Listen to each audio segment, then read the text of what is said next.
हरिओम हरिओम हरिओम। आवाज़ बढ़ा दो। हरिओम हरिओम। थोड़ा सा सेट करो।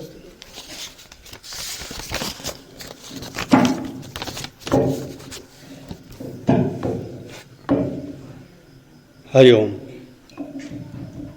हरिओम। आ रही है आवाज़?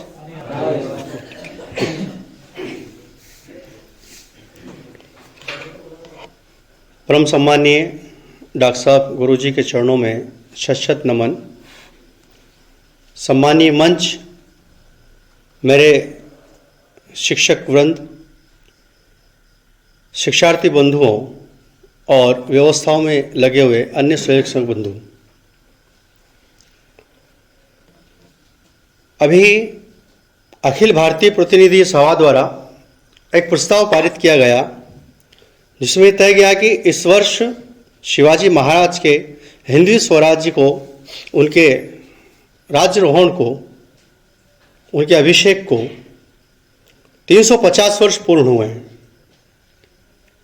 इसलिए इस पूरे वर्ष में शिवाजी के शौर्य को कहानियों के माध्यम से, कविता के, नाटक, नुक्कड़, इसके माध्यम से बस्तियों तक हमें इसे ले जाना है। अब चूंकि अभी यह प्राथमिक वर्ग है, 2-4 दिन बाद आप भी प्राथमिक वर्ग प्रशिक्षित हो जाएंगे। कुछ लोग तो यहाँ भी प्रवासी कार्यकर्ता हैं, कुछ प्रवासी कार्यकर्ता बनेंगे, शाखाओं में आपका प्रवास होगा, बस्तियों में भाव जागरण का काम होगा। तो शिवाजी के शौर्य को किस प्रकार वहां से प्रस्तुत करना है, यह सब अलग अलग माध्यम से, कुछ आपके सामने बौद्धिक भी हुए होंगे, कुछ प्रशिक्षण होंगे, तो उसमें कविताएं भी आएंगी, छोटी बहुत कथाएं भी आएंगी। आज यहाँ जो विषय मुझे दिया गया है वो बड़ी कहानी के रूप में यहाँ पर दिया गया है, छत्रपति महाराज शिवाजी की बड़ी कहानी। तो इसमें जो कुछ बातें होंगी वो भी आपको, बस्तियों में जाएंगे आप तो भाव जागरण में आपके लिए काम आएंगे। उत्तर भारत के एक बहुत प्रसिद्ध कवि हुए हैं कविवर भूषण, जिन्होंने छत्रसाल पर बहुत कुछ लिखा है, किंतु उन्होंने महाराज शिवाजी पे भी एक ग्रंथ लिखा है जिसका नाम है शिवा बावनी। उसकी कुछ पंक्तियां आपके सामने उद्धृत करता हूं और कहानी का प्रारंभ करता हूं। वे लिखते हैं कि दावा द्रुमदंड पर, चीता मृग झुंड पर, भूषण विदंड पर जो मृगराज है, तेजतम अंश पर, कान्हजी कंस पर, त्यो मलेच्छ पर शेर शिवराज है, त्यो मलेच्छ पर शेर शिवराज है। अर्थात जिस प्रकार जंगलों की आग से पेड़ भयभीत रहते हैं, जिस प्रकार जो मृगों का झुंड है वो चीतों के आतंक से भयभीत रहता है, जिस प्रकार हाथी हमेशा सिंहराज के आतंक से भयभीत बना रहता है, तेजतम अंश पर जिस प्रकार एक दीपक के प्रज्वलित होने पर अंधकार भाग जाता है, कान्हजी कंस पर, कंस के हृदय में सदैव कृष्ण के प्रति डर बना हुआ रहता है, भय बना रहता है, त्यो मलेच्छ पर शेर शिवराज है। उसी प्रकार जो मलेच्छ हैं, जो मुगल हैं, उनमें हमेशा महाराज शिवाजी के प्रति भय बना रहता है, एक डर बना रहता है, एक आतंक बना रहता है। पिछले कुछ वर्षों पर यदि दृष्टिपात की जाए तो हम पाते हैं कि छत्रपति वीर शिवाजी महाराज इस राष्ट्र के एक महान हिंदू सम्राट रहे हैं। उन्होंने ही सर्वप्रथम यह दर्शन दिया था कि भारत का भविष्य कैसा होगा, ये सबसे पहले उन्होंने बताया था। उस राष्ट्र के लोगों में राष्ट्र का चिंतन देने वाले, राष्ट्र की चेतना को जागृत करने वाले एक प्रकाश पुंज थे, एक ज्योति पुंज थे। इस भारत भूमि पर महाराज शिवाजी का जन्म होना एक हमारे लिए गौरवपूर्ण विषय था। एक असाधारण घटना थी जिसने मलेच्छों को इस राष्ट्र से दूर किया, हिंदू धर्म का पुनरुत्थान किया और हिंदू स्वराज्य की स्थापना के मार्ग को खोलने का काम किया, उनको मार्ग प्रशस्त किया।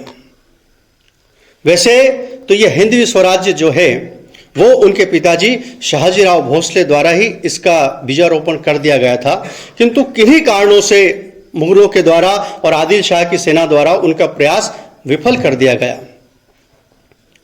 किंतु जो बीजारोपण शहाजीराव भोसले के हृदय में उस समय हुआ था, कालांतर में शिवाजी के रूप में, हिंदवी स्वराज्य के रूप में वह एक वटवृक्ष बन जाएगा, ये कभी शहाजीराव भोसले ने भी नहीं सोचा था। पुणे का शिवनहरी किला 19 जनवरी 1630 मां जीजाबाई के गर्भ से एक बहुत सुंदर बालक जन्म लेता है। कैसी मनमोहक छवि थी बालक की, आह देखते ही बनता था। गौर वर्ण, तनी हुई भ्रुकुटी, बड़ी बड़ी आंखें, अधरों पर मुस्कान, चौड़ा वक्ष स्थल, और हाथ तो ऐसे चलाते थे जैसे अभी गोदी से उतरेंगे और तलवार चलाने लगेंगे। तभी तभी गुरुदेव का वहां पर प्रवेश होता है। बधाई हो जीजाबाई, बधाई हो, आपको पुत्र रत्न की बधाई हो। जीजा माता हाथ जोड़कर खड़ी हो जाती हैं। बताइए गुरुदेव, मेरे इस पुत्र का भविष्य कैसा होगा? आपका यह पुत्र कोई साधारण बालक नहीं है जीजाबाई। यदि आपने इसे संस्कारों की भट्टी में झोंका, अनुशासन के पालने में झुलाया, तो एक दिन यह इस राष्ट्र का नायक बनेगा। यह साक्षात रुद्र का अवतार है, इसलिए इसका नाम भी शिवा होगा। शिवा अब धीरे धीरे बड़े होने लगे थे।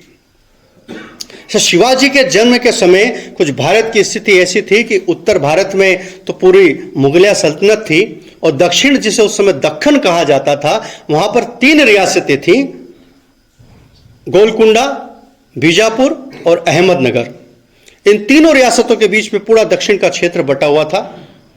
जो मराठे थे, जो राजपूत थे, वो अपने स्व का भाव भूल चुके थे।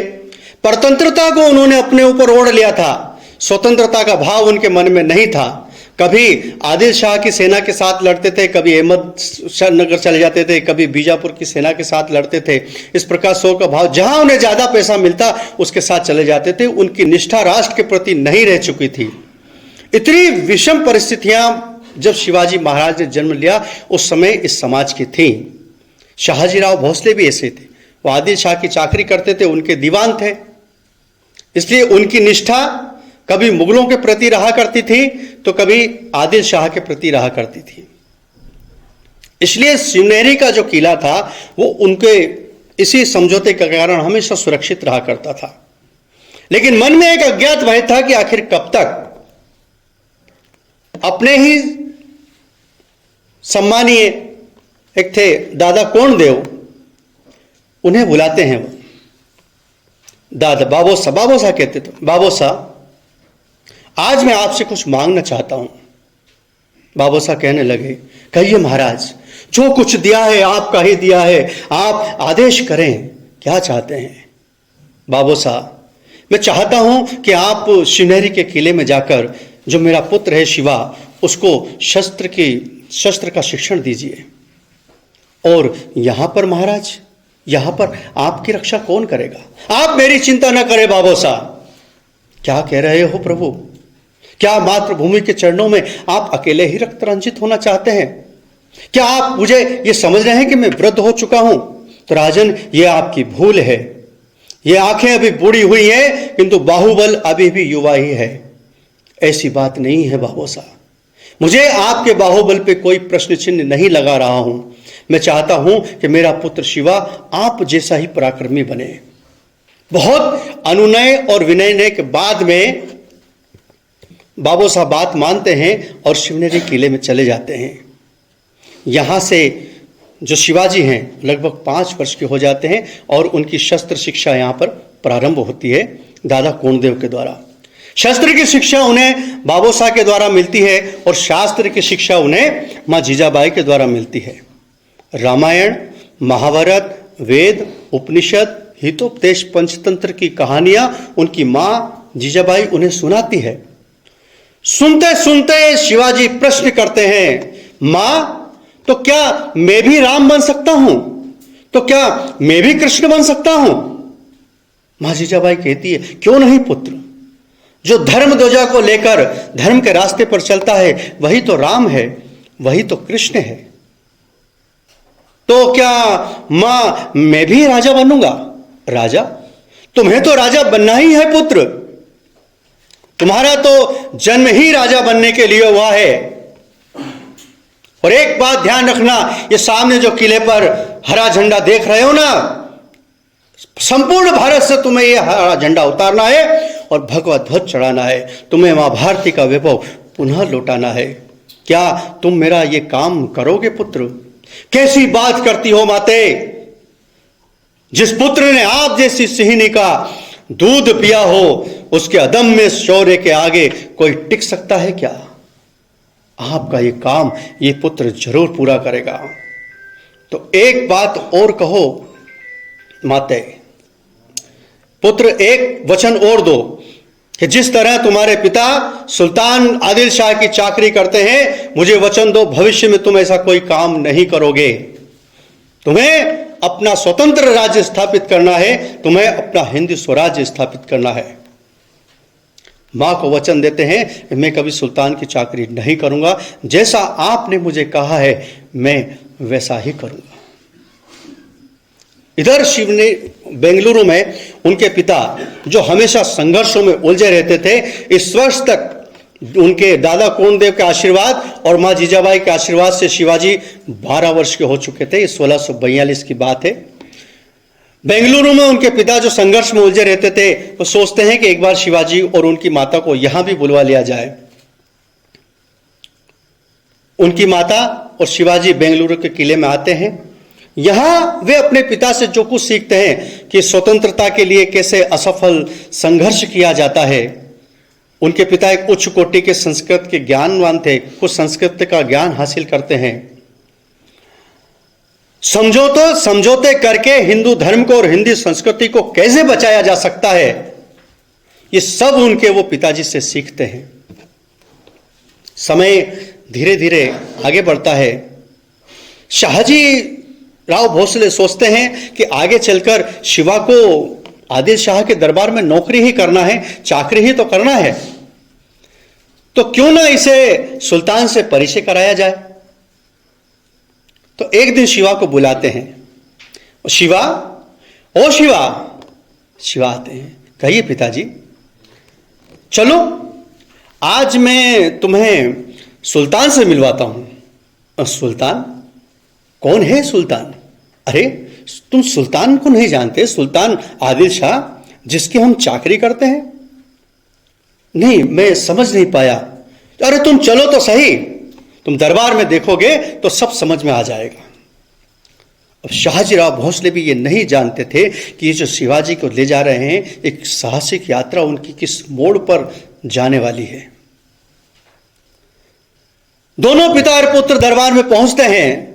दरबार सजा हुआ है। आदिल शाह ऊपर तख्त पर बैठा हुआ है, आसपास उनके सिपे सालार मंत्री वगैरह बैठे हुए हैं। शाहजीराव भोसले शिवाजी के साथ प्रवेश करते हैं। शिवाजी की उम्र उस समय 12 वर्ष की थी। 3 बार झुककर नतमस्तक होकर प्रणाम करते हैं शाहजीराव भोसले आदिल शाह को। आदिल शाह मंद मंद मुस्कुराता है। अपने पुत्र को भी आदेश देते हैं, शाहजी पुत्र सुल्तान को नमन करो। क्या कह रहे हो पिताजी?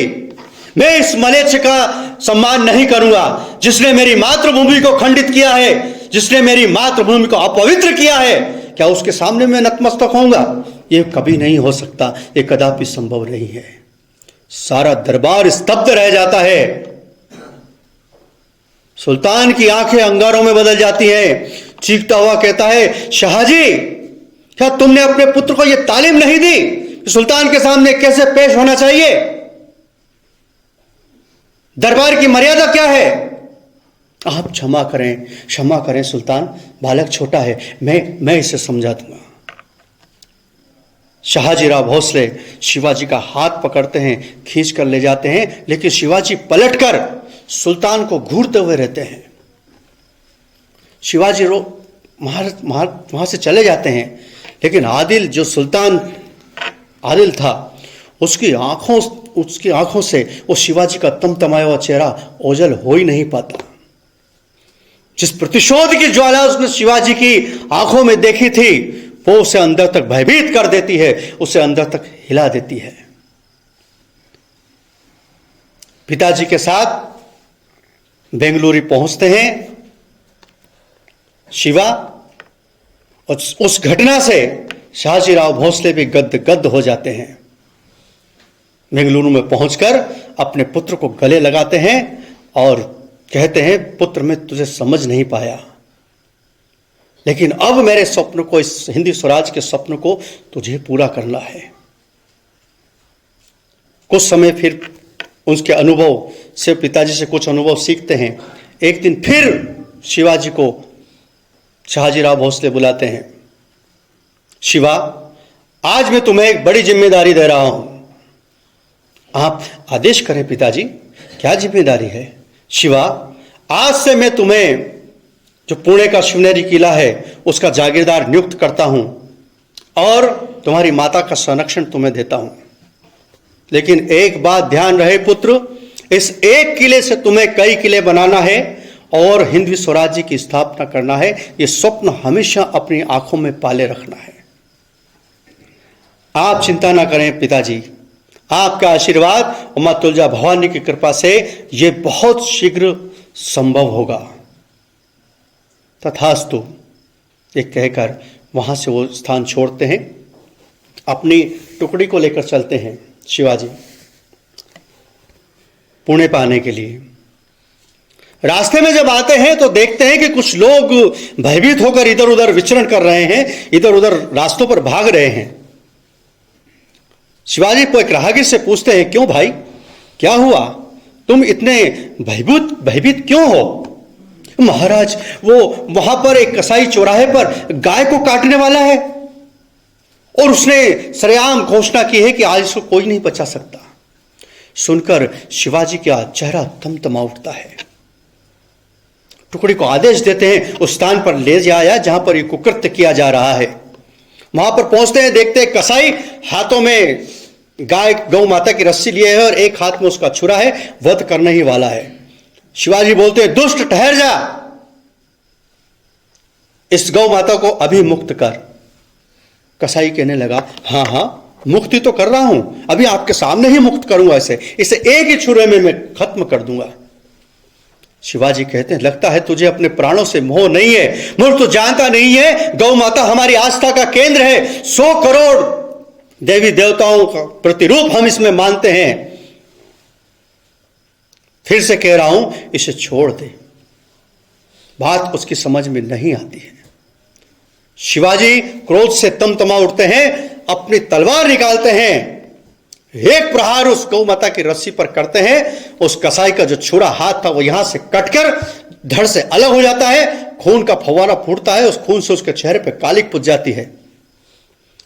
वहां लोग खड़े होकर गौ माता की जय, गौ माता की जय, शिवाजी महाराज की जय, शिवाजी महाराज के जय नारों से आकाश गुंजायमान हो उठता है। ये 12 वर्ष की उम्र में शिवाजी का दुस्साहस था। अपने किले में जाते हैं, शिवनेरी किले में। अब बहुत बड़ी जिम्मेदारी उनके पास थी। अब इस किले के वो जागीरदार थे, इसलिए सोचते हैं, योजनाएं बनाते हैं कि अर्थ का प्रबंधन कहां से होगा। यदि और किलों को जोड़ना है तो उनकी योजना क्या होगी। सैनिक बढ़ाने हैं, सामरिक महत्व बढ़ाना है तो क्या होगा। हिंदी स्वराज्य का यदि स्वप्न जो माता जीजाबाई ने दिया है, पिताजी ने दिया है, उसको स्थापित करना है तो उसका प्रारंभ कहां से होगा। ये सब उनके दिमाग में चलता रहता है। वहां से 15 वर्ष की उम्र हो जाती है उनकी। उन 3 वर्षों में वो बहुत अच्छा अपना होमवर्क करते हैं, पूरी योजनाएं बनाते हैं। दादा कोंडदेव भी उनके साथ में रहते हैं। फिर उन्हीं के साथ में रहने वाले एक मावला जाति है, जो मावला जाति अदम्य साहस और शौर्य का प्रतीक थी, उस मावला प्रदेश में शिवाजी जाते हैं।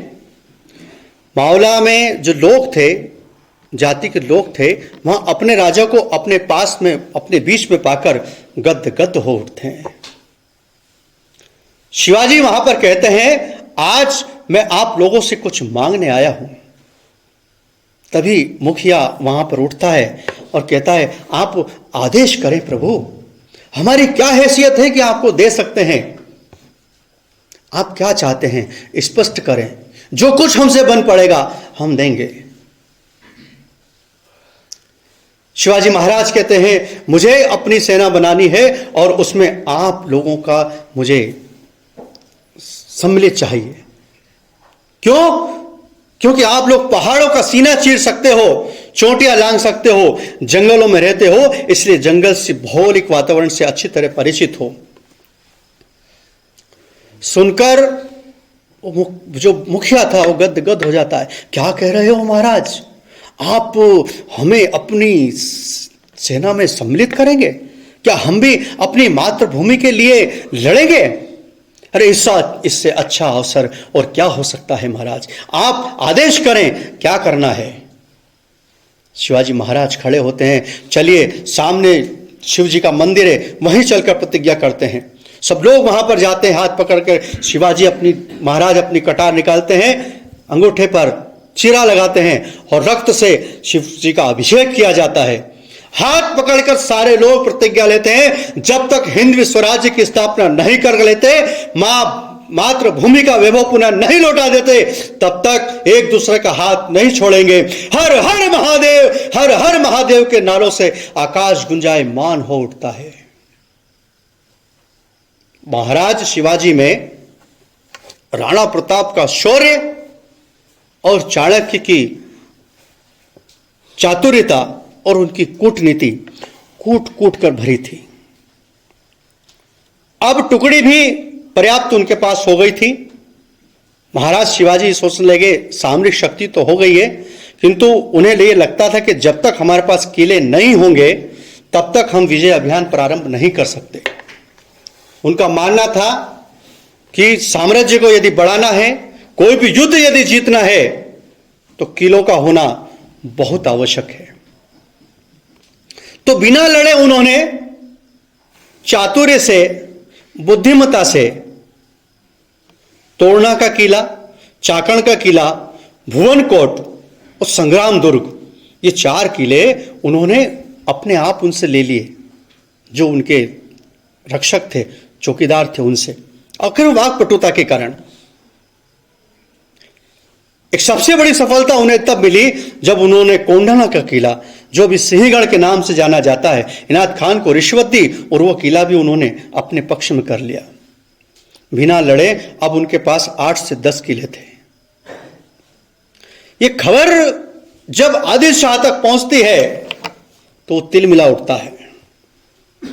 उनके बढ़ते हुए इस वर्चस्व को रोकने के लिए उनके पिताजी शहाजीराव भोसले को गिरफ्तार कर लेता है। ये बात 1648 की है। अब शिवाजी की उम्र 18 वर्ष हो गई थी। शिवाजी अपनी साम्राज्यवादी नीति को यहां ही रोकते हैं। जो कुछ अपने पास है उसका सुदृढ़ीकरण करते हैं। उन्हें नौसेना की कमी लगती है, नौसेना बनाते हैं।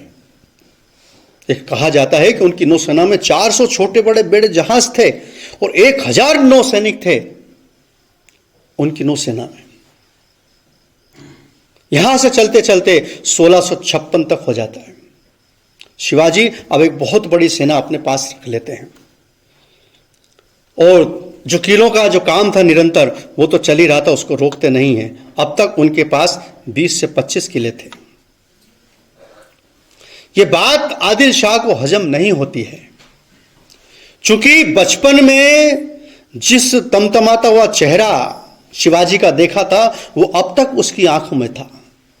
भरा दरबार लगा हुआ है, शिवाजी का वृतांत सब सुना रहे हैं कि इतने किले उन्होंने ले लिए हैं, कोई रोकने वाला नहीं है, कोई टोकने वाला नहीं है। आदिल शाह प्रस्ताव रखता है कि कौन इसमें सूरमा है इस सभा में, जो शिवाजी को जिंदा या मुर्दा पकड़ कर ला सकता है? कौन इस काम का बीड़ा उठा सकता है? लेकिन किसी की हिम्मत नहीं थी, क्योंकि सभी ने शिवाजी का शौर्य सुन रखा था।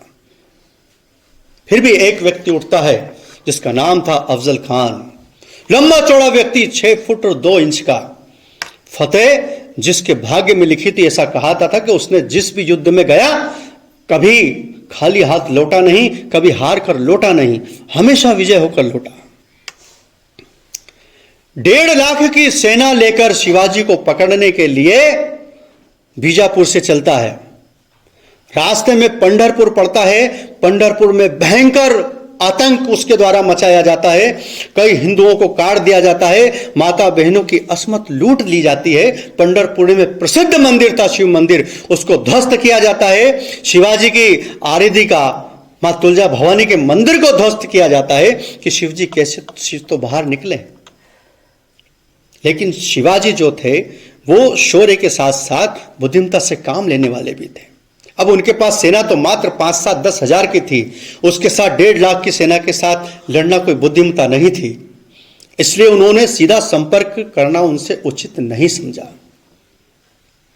भयंकर पंढरपुर में आतंक मनाया जाता है और फिर प्रतापगढ़ के किले में आकर वो ठहर जाता है अफजल खान।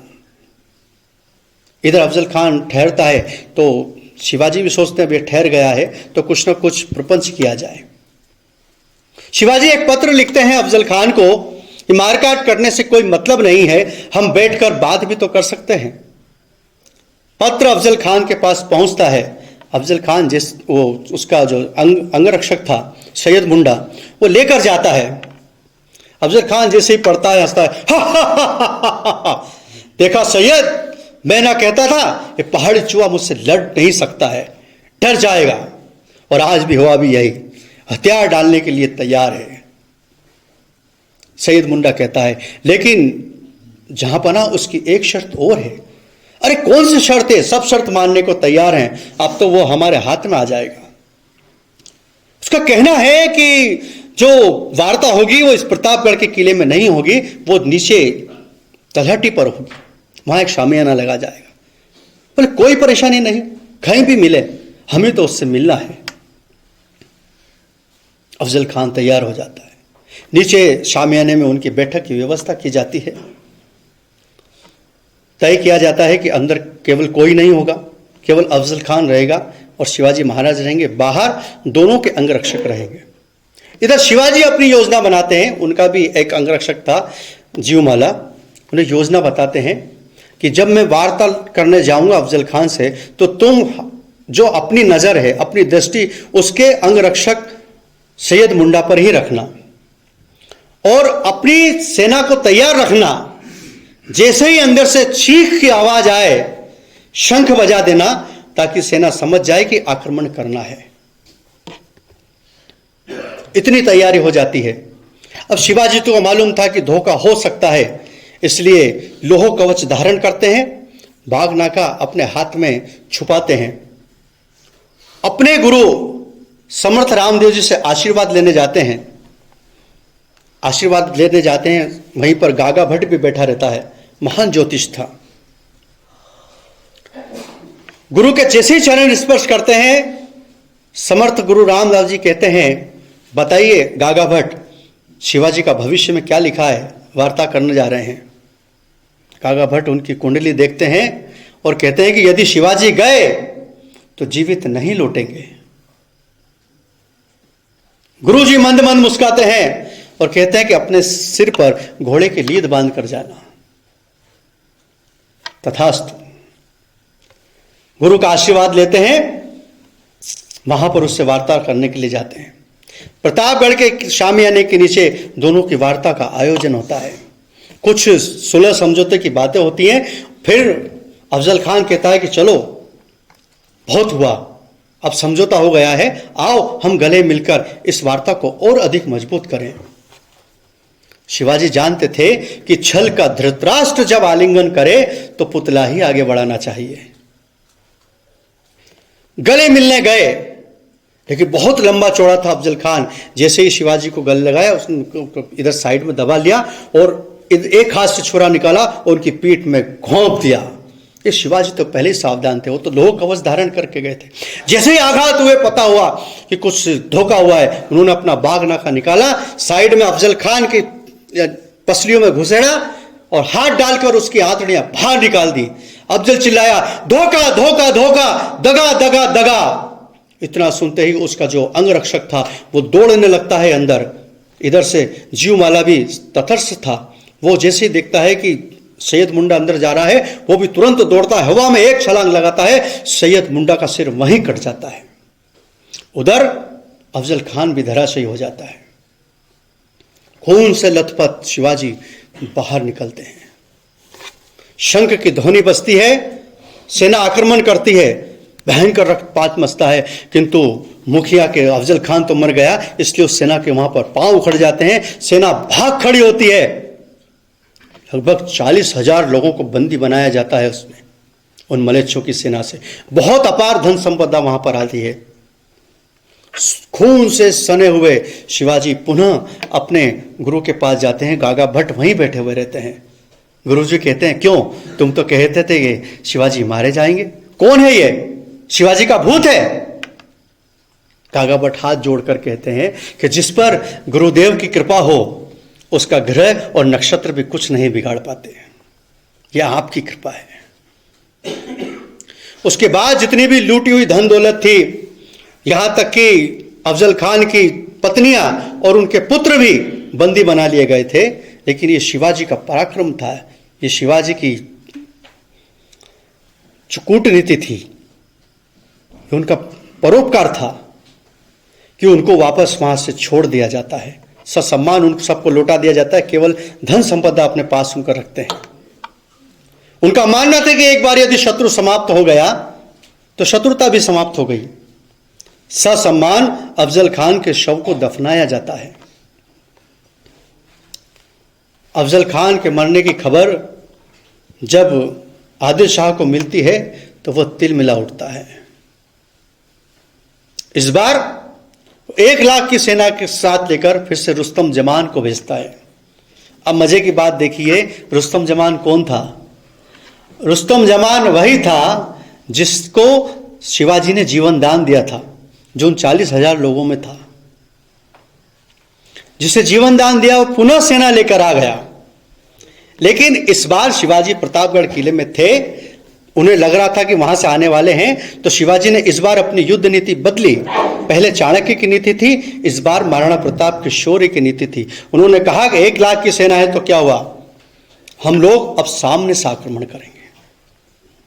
अपनी सेना को तैयार करते हैं। मलेच्छों की सेना इसके लिए तैयार नहीं थी। उन्हें स्वप्न में भी नहीं सोचा था कि शिवाजी सामने से आकर आक्रमण कर देंगे। 2 किलोमीटर अंदर जाकर उनकी सेना के सामने युद्ध होता है, एक भीषण युद्ध होता है। दोनों ओर से भयंकर रक्तपात मचता है। धूल धूसरित होकर नर मुंड पड़े हुए यहां पर धूल धूसरित होकर घोड़ों की टापों के पैरों में आड़े पड़ते हैं मलेच्छों के सिर। इधर शिवाजी के रण बांकुरों की तलवारें लपलपा रही हैं, शत्रुओं का खून पीने के लिए प्यासी हैं, चमचमा रही हैं। भयंकर युद्ध मचता है और अंत में रुस्तम जमात की सेना भाग खड़ी होती है और शिवाजी की सेना की वहां पर विजय होती है। इन 2 बड़ी पराजय से आदिल शाह को सबक मिलता है और वो फिर शिवाजी पर कभी हाथ डालने का प्रयास नहीं करता। लेकिन दिल्ली में एक पाखंडी औरंगजेब की सल्तनत थी, उस तक खबर पहुंचती है तो वो भी सोचता है कि शिवाजी को रोकना आवश्यक है, नहीं तो कल ये मेरे लिए भी खतरा बन सकता है। आज ये आदिल शाह के लिए खतरा बना है, कल मेरे लिए बन सकता है। चूंकि औरंगजेब थोड़ा दिमाग वाला था, इसलिए उसने भी कहा कि अब अकेले युद्ध नहीं होगा। उसने आदिल शाह से बात की और कहा कि हम संयुक्त सेना बनाकर आक्रमण करेंगे। उत्तर से मुगल सेना आएगी और दक्षिण से आदिल सेना की जाएगी। ये बात 1660 की है। सिद्दी जौहर को इस समय नेतृत्व दिया जाता है। शिवाजी उस समय पन्हाला के किले में रहते हैं। अब चूंकि पन्हाला के किले में थे तो उत्तर से मुगलों द्वारा घेराबंदी कर ली गई थी और दक्षिण से आदिल शाह के द्वारा घेराबंदी की गई थी। वो शिवाजी उस पन्हाला के किले में ही घिर गए थे। 6 वर्ष हो गए, शिवाजी को बाहर नहीं निकल पाए। अब चूंकि रसद की भी समस्या थी, भंडार का भी समस्या होने वाला था, इसलिए उनके जो संरक्षक थे, उनके साथ में जो थे उनके रक्षक बाजी प्रभु देश पांडे, वो उनसे अनुनय करते हैं, महाराज रात के अंधेरे में आप चुपचाप निकल जाइए। क्या कहा बाजी? मैं निकल जाऊं, शत्रु को पीठ दिखाकर चला जाऊं? महाराज, यह भी युद्ध नीति का एक हिस्सा है। क्या आपने जीजाबाई से रणछोड़ की कथा नहीं सुनी? कभी कभी हमें यह नीति भी अपनानी पड़ती है। तो क्या बाजी मैं अपने ही स्वजनों को छोड़कर चला जाऊं जो मेरे लिए खड़े हैं? क्या उनको ही मैं मरने के लिए यहां छोड़ दूं? उसके लिए हम यहां हैं महाराज।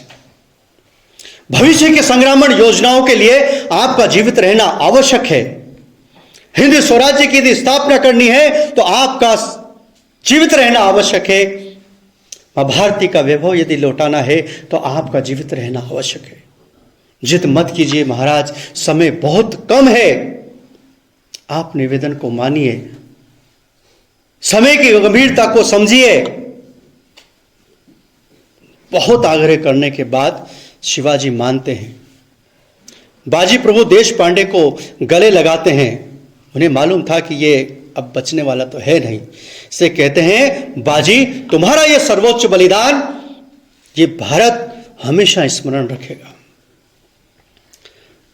बाजी प्रभु भी गले लगते उन्हें कहते हैं, बोले राजन, जब तक आप सुरक्षित पहुंचकर तोप नहीं दाग दोगे, मुझे तोप की आवाज नहीं आएगी, तब तक मैं लड़ता रहूंगा जब तक मेरे शरीर में रक्त की अंतिम बूंद है।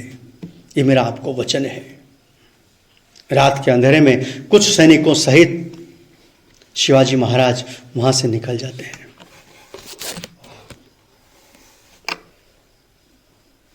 सुबह जब होती है, अपने कुछ मुट्ठी भर सैनिक वहां, उसके जो सिद्दी जोहर आया था उसकी सेना में लगभग 1 लाख लोग थे और ये लोग मुश्किल से 500 लोग थे, लेकिन लड़ना तो था। उन्हीं में एक काशी नाइक नाम का व्यक्ति था जो बिल्कुल शिवाजी जैसा दिखता था। शत्रु सेना को दिग्भ्रमित करने के लिए उसे शिवाजी का वेशभूषा पहनाई जाती है और अपने बचे कुचे जो सैनिक होते हैं लगभग 500 के करीब, उनको एकत्रित करते हैं बाजी प्रभु देश पांडे और उनसे कहते हैं, मेरे प्यारे सैनिकों, यदि हम संख्या बल में कम हैं तो क्या हुआ? उन मलेच्छों ने हमारी तलवार का स्वाद अभी तक नहीं चखा है। भारती की सौगंध, हम 10-10 मलेच्छ पर एक मराठा भारी पड़ेगा। याद रखना, आज हमें अपना सर्वश्रेष्ठ देना है। भारती के चरणों में समर्पित होंगे, लेकिन उन्हें लेकर जाएंगे। हर हर महादेव, हर हर महादेव के नारों से आकाश गुंजायमान हो उठता है। किले के द्वार खोल दिए जाते हैं। काशी नायक को आगे आगे रखा जाता है। शत्रु सेना सोचती है यही शिवाजी है और उन पर टूट पड़ती है। 500 लोग भयंकर युद्ध लड़ते हैं, लेकिन वो संख्या में बहुत अधिक थे, ये बहुत कम थे, लेकिन फिर भी एक एक मराठे ने 10-10 मलेच्छों को वहां पर मारा। भयंकर युद्ध हुआ, लेकिन संख्या बल में बहुत कम थे। जब तक लड़ सकते थे लड़े, जब तक अड़ सकते थे अड़े, जब तक खड़े रह सकते थे खड़े रहे और अंत में फिर इस मां भारती की गोद में सदा सदा के लिए समा गए। बचे थे तो केवल एक बाजी प्रभु देश पांडे जो अब तक युद्ध कर रहे थे, क्योंकि शिवाजी को पहुंचने का संकेत नहीं आया था। शरीर काम नहीं कर रहा था, लेकिन शौर्य पूरे पराक्रम था, पूरी शिवाब पर था। तोप की आवाज आती है, बाजी प्रभु देश पांडे समझ जाते हैं शिवाजी सुरक्षित पहुंच गए हैं। उसके बाद वो अपने प्राण इस मातृभूमि पर न्योछावर करते हैं। लाशों के उस ढेर में सिद्दी जोहर की सेना घंटों तक शिवाजी को ढूंढती रही। शिवाजी न जिंदा मिले न मुर्दा मिले। सिद्दी जोहर की सेना को खाली हाथ वहां से लौटना पड़ता है। औरंगजेब की मुगल की सेना जो खाली हाथ लौटी थी, अब उसका पारा और अधिक बढ़ जाता है। 2 वर्ष तक फिर भीषण तैयारी की जाती है कि शिवाजी को कैसे पकड़ा जाए। अब समय होता है 1662।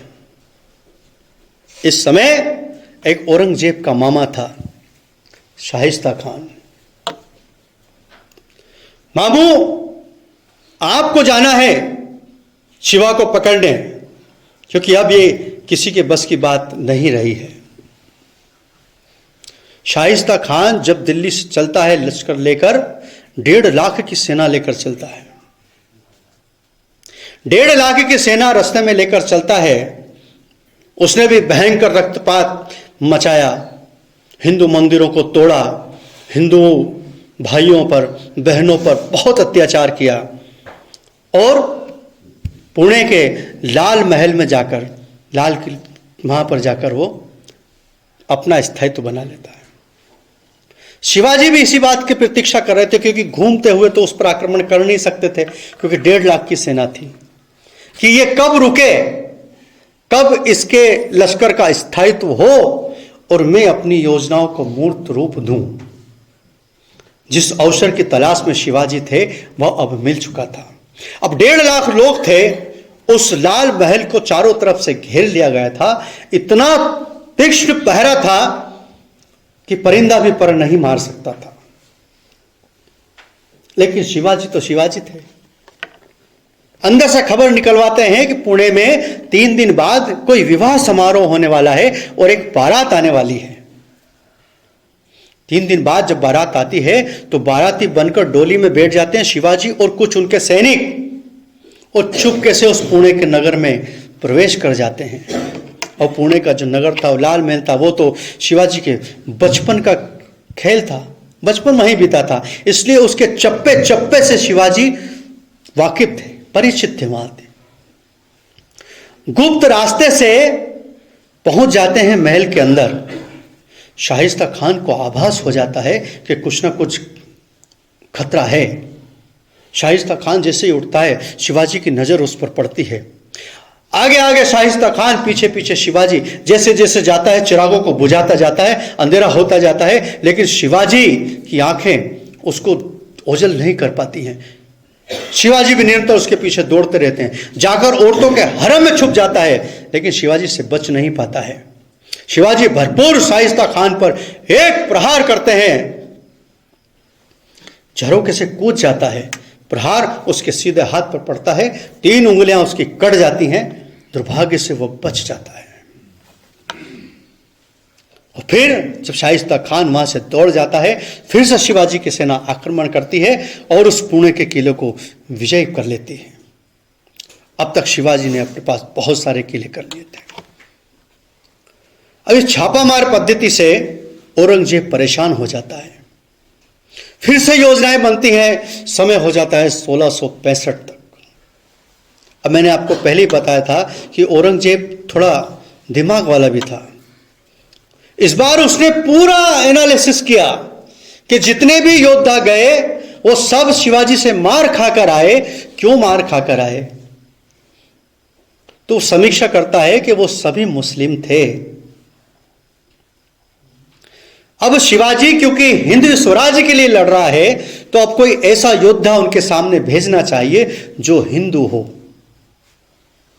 मिर्जा राजा जयसिंह को वो चुनता है। मिर्जा राजा जयसिंह इतना कट्टर हिंदू का, हमेशा अपने साथ चांदी का शिवलिंग साथ में रखता था, शिव जी की पूजा करता था, लेकिन नकली हिंदू था। चाकरी किसकी करता था? औरंगजेब की। विरुद्ध में किसके खड़ा होने वाला था? शिवाजी के। मिर्जा राजा जयसिंह 1.5 लाख की सेना लेकर वहां से चलता है। अब और दूसरी बात, उस 1.5 लाख में 1 लाख से अधिक सैनिक जो थे वो भी हिंदू थे। इस बार बहुत बड़ा एक ट्रम्प कार्ड औरंगजेब द्वारा खेला जाता है। जो नेतृत्व कर रहा था वो भी हिंदू था और सैनिक थे, ज्यादातर सैनिक थे वो भी सब हिंदू थे। शिवाजी जब इसकी जानकारी निकालते हैं तो कहते हैं अपने ही भाइयों से क्या लड़ना, इसलिए बिना लड़े वहां पर समझौता होता है। राजा जयसिंह को, वो शिवाजी को 23 किले, जिसे पुरंदर की संधि कहा जाता है, दोनों के बीच में पुरंदर की संधि होती है, 23 किले शिवाजी को देना पड़ते हैं। अपने पुत्र को भी यह मानना पड़ता है कि वो औरंगजेब की दीवान स्थापित रहेगा, उनकी जागीरदारी में रहेगा।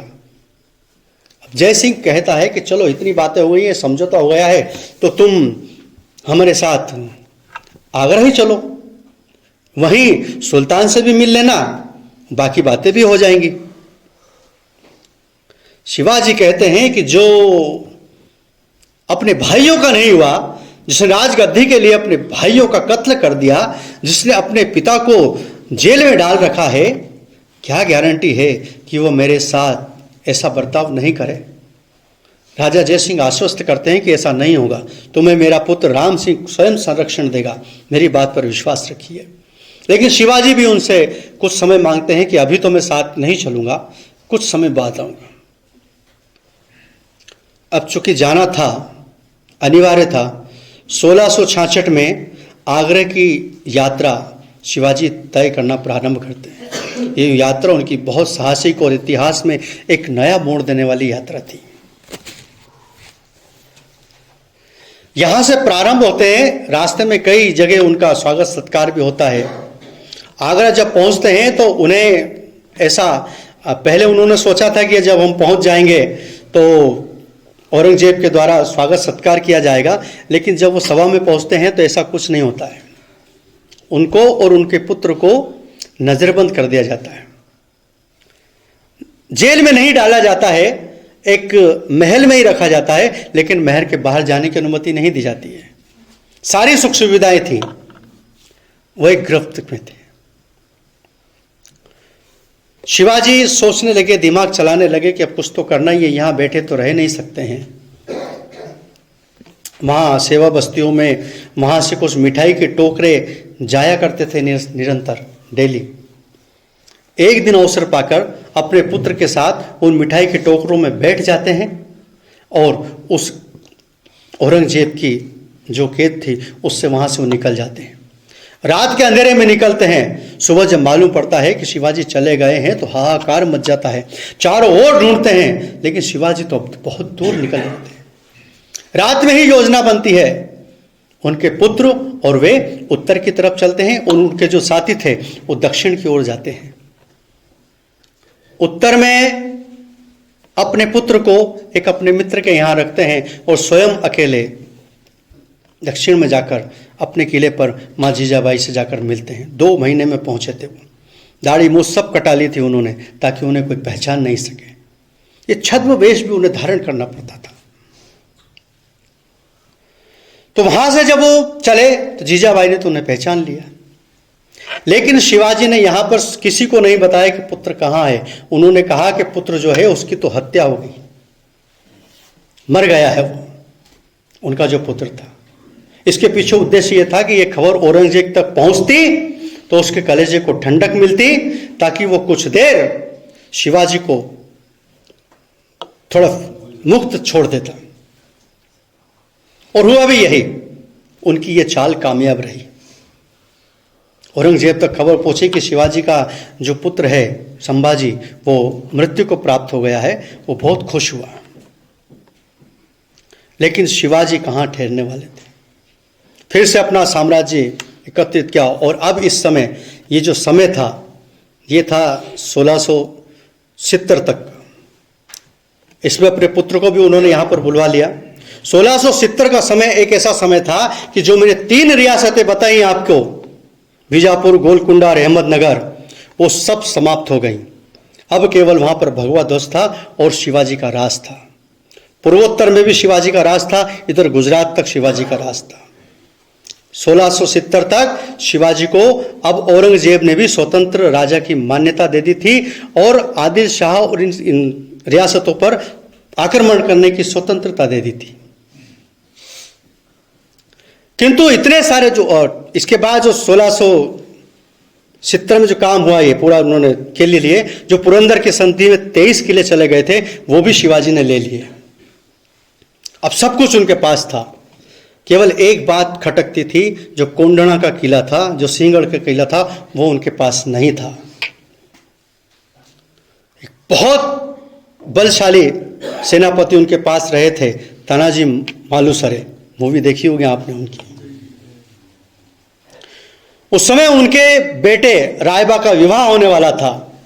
पत्रिका देने जाते हैं, लेकिन माँ जीजाबाई उनसे कहती है कि वो जो कोंडना का किला है वो हमें लाना है। तानाजी वहीं से चले जाते हैं। उसकी रक्षा भी एक हिंदू कर रहा था, उदयभान सिंह। 1500 सैनिक थे वहां पर। मावला सैनिकों के साथ ये जाते हैं तानाजी। भीषण युद्ध होता है। उदयभान के एक प्रहार से इनकी ढाल टूट जाती है और बायां हाथ कट जाता है। तानाजी अपनी पगड़ी उतारते हैं, हाथ पर बांधते हैं और उस कटे हुए हाथ से ही लड़ते हैं। उदयभान को मौत के घाट उतारते हैं और उस किले को विजय प्राप्त करते हैं, लेकिन इसमें तानाजी की मृत्यु हो जाती है। शिवजी जब किले पर पहुंचते हैं तो कहते हैं, गढ़ आया किंतु सिंह गया। उस दिन से उस कोंडना का नाम सिंहगढ़ के नाम पे पड़ जाता है। इतना सब कुछ प्राप्त करने के बाद भी शिवाजी पर ठप्पा लगा हुआ था कि ये औरंगजेब की सल्तनत के हैं, आदिल शाह के दीवान के हैं, जागीरदारी है। इसलिए अब वो स्वतंत्र होना चाहते थे। इसलिए उन्होंने अपने आप को स्वतंत्र घोषित किया। उन्होंने अब कहा कि जो माता का स्वप्न, जीजाबाई का स्वप्न था, जो मेरे पिताजी का स्वप्न था, वह पूरा करने का समय है। उन्होंने हिंदवी स्वराज्य की स्थापना के लिए बात कही। पूरे उत्सव की योजनाएं बनने लगी। 6 जून 1674 का दिन था। वो दिन तय किया गया। अब परेशानी यह थी कि इस भारतवर्ष में पिछले 500 वर्ष से किसी भी हिंदू राजा का राज्याभिषेक नहीं हुआ था। इसलिए प्रक्रिया कोई नहीं जानता था। ग्रंथ नहीं थे, श्लोक नहीं थे, विधि किसी को मालूम नहीं थी कि राज्याभिषेक होता कैसा है। आप सोच सकते हो कि हिंदुओं की क्या हालत थी। इसलिए गागा भट्ट काशी के प्रसिद्ध पंडित थे, उनको बुलाया गया। उन्होंने पिछला इतिहास, ग्रंथ थे, पुराण थे, वेद थे, सबको खंगोला और विधि तैयार की गई। महाराज शिवाजी का राज्याभिषेक किया गया। 7 दिनों तक वो राज्याभिषेक चला। 7 दिनों चलने का कारण यह था कि 2 घंटे में भी हो सकता था, 2 दिन में भी हो सकता था। 7 दिनों तक चलना चाहिए। इस देश के प्रत्येक हिंदू को यह मालूम होना चाहिए कि अब हमारा साम्राज्य है, अब हिंदू साम्राज्य की स्थापना हो चुकी है। 2 करोड़ रुपए उस समय उसमें खर्च हुए। मान लो उस समय 1000 यदि किसी के पास होता था तो वो बहुत धनवान व्यक्ति माना जाता था। उस समय के 2 करोड़ खर्च हुए, आज के कितने होंगे। इतना भव्य आयोजन उस समय महाराज शिवाजी के उस हिंदू स्वराज्य का हुआ था। और संपूर्ण भारत में फिर भगवा की पताका धीरे धीरे फैलने लगी। एक दिन ऐसा भी आया तो 3 अप्रैल 1680 का दिन, जब भारत माता का यह सपूत इस मातृभूमि को छोड़कर चला गया। किंतु शिवाजी आज भी जीवित हैं हमारे भगवा ध्वज में, हमारी प्रतिज्ञाओं में, हमारे संकल्पों में। वर्ष भर उनके कार्यक्रम होने वाले हैं। आइए संकल्प करें कि हम उनके हिंदू स्वराज्य को लेकर बस्ती बस्ती तक जाएंगे, एक एक व्यक्ति तक, समाज के एक एक घटक तक जाएंगे और जो शौर्य पराक्रम उन्होंने समाज को दिया है उस पूरे उनके चित्रण से उन्हें परिचित कराएंगे। शिवाजी महाराज की जय, भारत माता की जय।